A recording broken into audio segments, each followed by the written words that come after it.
그렇습니다. 다음 소식. 네, 두 번째로 살펴볼 기사는 26일 스포츠조선이 보도한 하나 내부 FA 진통, 송강민, 이용규 대체자원 있다입니다. 이번 시즌을 마치고 하나 소속 가운데 이용규, 송강민, 최진행 선수가 FA 자격을 획득을 했는데요. 아직까지는 큰 진척 사항이 없는 듯합니다. 하나는 이용규와 송강민 선수에겐 엇비슷한 계약 규모를, 또 최진행 선수에겐 상대적으로 조금은 박한 조건을 제시한 것으로 알려졌는데요. 하나는 최악의 경우까지도 염두에 두고 대안을 준비 중이라고 밝혔습니다. 네. 하지만 뭐 현실적으로 이들을 다 못 잡았을 경우엔 좀 쉽지 않을 수도 있다는 평가도 있더라고요. 그렇죠. 어떠십니까? 요 지금 상황이. 일단 그 하나의 지금 협상 주체는 박종훈 단장이 직접 모든 걸 총괄해서 움직입니다. 본인이 직접 다 합니다. 그런데 지금 박종훈 단장이 지금 미국으로 가 있어요. 네, 뭐 개인적인 일 때문에 간 걸로 알고 있는데 미국에 가 있어서, 그러면 미국의 협상 주체가 미국에 있다는 소리는 지금 협상을 안 하고 있다는 소리죠. 실제로 이 세 명의 선수들과 한 두 번, 세 번까지 만나지는 않았던 것 같아요. 네, 두 번 정도는 확실하게 만났는데 한화의 입장은 확실합니다. 뭐냐면 3년 이상의 계약은 줄 수 없다.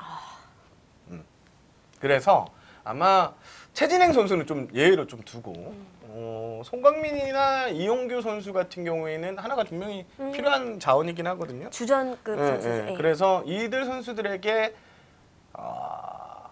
2+1 정도? 잘 줬으면 2+1 계약을 3년 이상이 안 된다는 게 3년 이하를 내려다보고 그렇죠. 있는. 2+1 계약을 아마 제시했을 가능성이 상당히 높고, 여기에 제가 취재한 거에 따르면 옵션이 상당히 많이 포함된 금액이에요.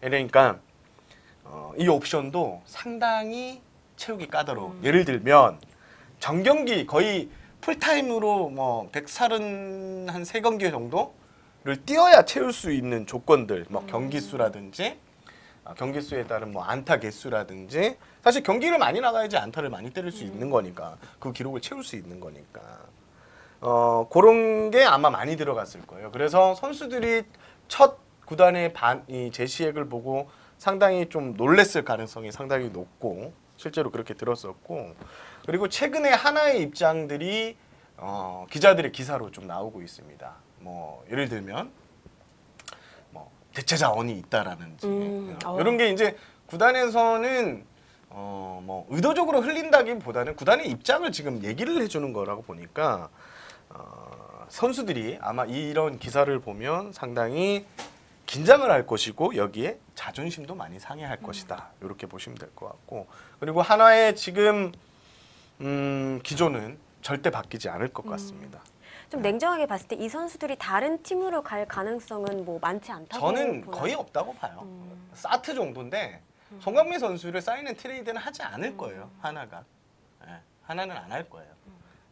어떻게든 잔류를 시킨다는데 작년에 이제 정근우 선수가 1월 중순 넘어서 계약을 했는데 정근우 선수처럼 되기는 힘들어요. 개개인으로 좀 들어가 보면 일단 송강민 선수 같은 경우에는 시즌 막판에 감독하고는 좀 약간 잡음이 좀 있었죠. 저는 이 잡음 때문에 송강민 선수는 한 10억 이상 손해를 봤다고 생각을 해요. 보통 이렇게 이제 내부 FA가 나오면 내부 FA를 이들에게 좀 유리한 조건이 뭐냐면 감독의 멘트거든요. 나는 이 선수가 필요하고 내년 시즌 내 플랜에 포함되어 있다. 라는 멘트가 나와야 되는데 인사평가 같은 느낌인데요. 그런데 지금 한영덕 감독 입장에서는 그런 멘트가 거의 사실상 없다고 보시면 되잖아요. 예. 그러니까 구단에서도 그렇게 적극 부담을 갖지 않다는 거죠. 그러니까 송강민 선수는 분명 송강민 선수도 그리고 이용규 선수 같은 경우에는 아무래도 이제 타 팀으로 가는 거 풀타임으로 했던 게 사실 올 시즌이 최근 수년간 유일해요. 풀타임을 뛰었던 게.